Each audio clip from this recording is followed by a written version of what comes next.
అందరికీ నమస్కారం. ధనలక్ష్మి ప్రసన్న. ఈరోజు మహిళా దినోత్సవం రోజున జరిగిన చిన్న అవమానం గురించి ఇక్కడ మాట్లాడుకుందాం.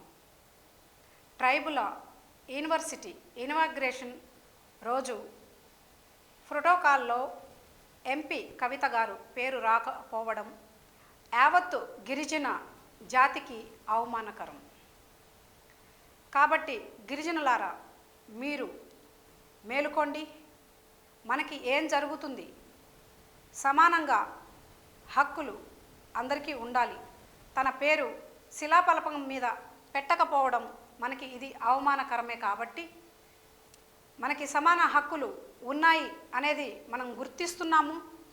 దానిలో ఎంతవరకు వస్తున్నాయి అనేది మనం గుర్తించడం చాలా ముఖ్యమైన విషయము.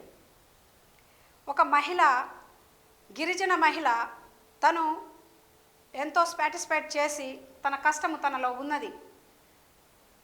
గిరిజన యూనివర్సిటీ అప్పుడు శిలాఫలకంలో తన పేరు రాకపోవడం ఎంత అవమానకరం అంటే చాలా అవమానకరం. మనం ఇది గుర్తించాలి స్పెషల్గా. కాబట్టి రాబోయే ఎలక్షన్లలో, ఎంపీ ఎలక్షన్లలో ఏం జరగబోతుంది? ఇప్పుడే శిలాఫలకం మీద పేరు రాలేదు. ఈ పార్టీలు అన్నీ ఉన్నాయి, కానీ మనని ఓటు బ్యాంకులుగా వాడుకుంటున్నాయా? ఓన్లీ ఓటు కోసమే మనం ఉన్నామా?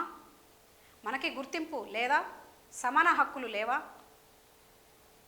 సమాన హక్కులు ఉంటే మరి ఇక్కడ గిరిజనులకు ఎందుకు అవమానం జరిగింది? ఈ విషయానికై ఎవరు ప్రశ్నిస్తారు? ఒక మహిళగా నేను ప్రశ్నిస్తున్నా. దీనికి సమాధానం ఇవ్వండి.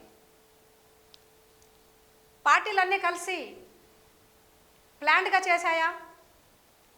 లేదా గిరిజనుల్ని చిన్న చూపు చూస్తున్నాయా? లేక ఏ స్థాయిలో పెట్టాయి మన్ని? ఇది మనం గుర్తించి ముందుకు నడవకపోతే మన భవిష్యత్తు వెనక్కి నడుస్తుంది. కాబట్టి గిరిజనులారా, మీరు తప్పక మేలుకొని అధికారంలో ప్రశ్నించండి. ప్రతి ఒక్కరికి హక్కు ఉంది. ఓటు హక్కు ఉంది కదా, మనకు హక్కు ఉంది. ఆ హక్కుని మనం ఈసారి వాడుకుందాం. ఈ యొక్క మహిళ చేసిన కష్టంలో ఒక మహిళని మహిళగా గుర్తించడము చాలా అవసరము. మహిళా దినోత్సవం రోజే అవమానకరమా? ఎంతవరకు కరెక్ట్? సో ఈ ఎంపీ ఎలక్షన్లలో మనం సరైన బుద్ధి చెప్పాలి అని అంటే ఏం చేయాలి? నేను చెప్పకుండా మీకు అర్థమవుతుంది అనుకుంటా.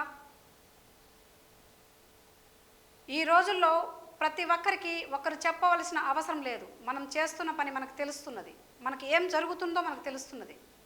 కాబట్టి ఈ ఇనాగ్రేషన్లో మామూలుగా ఈ ప్రోటోకాల్ రాకపోవడం ఎంత అవమానకరం అంటే నాకైతే చెప్పాలంటే కొంచెం బాధగా ఉంది ఒక మహిళగా. ఈ బాధని ఎవరు రికవర్ చేస్తారు? గవర్నమెంటే కదా. కాబట్టి నేను గవర్నమెంట్ని డైరెక్ట్గా ప్రశ్నిస్తున్నా. ఎందుకు తన పేరు పెట్టలేదు?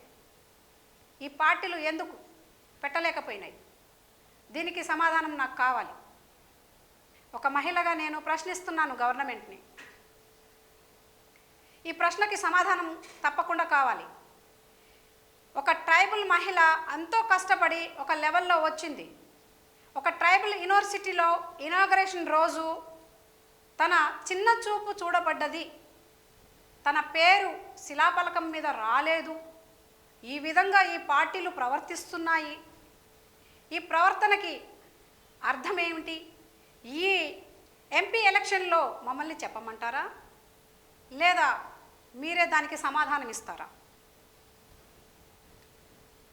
ఎట్టి పరిస్థితిలో కవిత గారిని గౌరవిస్తూ తనకి అట్లీస్ట్ మీ తరపున ఏ సమాధానం ఇవ్వాలనుకుంటున్నారో ఇవ్వమని ఒక మహిళగా నేను ఈరోజు కోరుకుంటున్నా.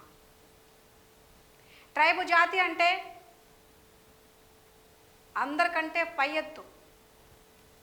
ట్రైబు జాతి అంటే తెలివిలో పై ఎత్తు, ఓటులో పై ఎత్తు, మాట మీద పై ఎత్తు.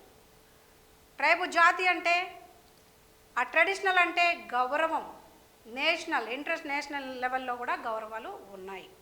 కాబట్టి ఈ యొక్క జాతిని మీరు గుర్తించి ఇక్కడ తనకి కావలసిన ఏదైతే ఆ ప్రోటోకాల్లో తన పేరు రాలేదో, శిలాఫలకం మీద ఆ పేరుని ఏ విధంగా మీరు ఇప్పుడు రీకవర్ చేస్తారో, రీకవర్ చేసి ఆ సమాధానం మీరు ఇవ్వాలని నా మనస్ఫూర్తిగా కోరుకుంటున్నా. మా ట్రైబల్ జాతి తరపున యాజ్ ఏ బంజారా లేడీగా నా అక్కకు జరిగింది ఈరోజు, రేపు నాకు జరగవచ్చు, నా జాతికి జరగవచ్చు. కాబట్టి ఇది ఎవరికి ఎక్కడా జరగకూడదు. నా జాతి గౌరవంగా బ్రతకాలి అంటే నేను ఈరోజు ఈ ప్రశ్న మీకు వేస్తున్నాను.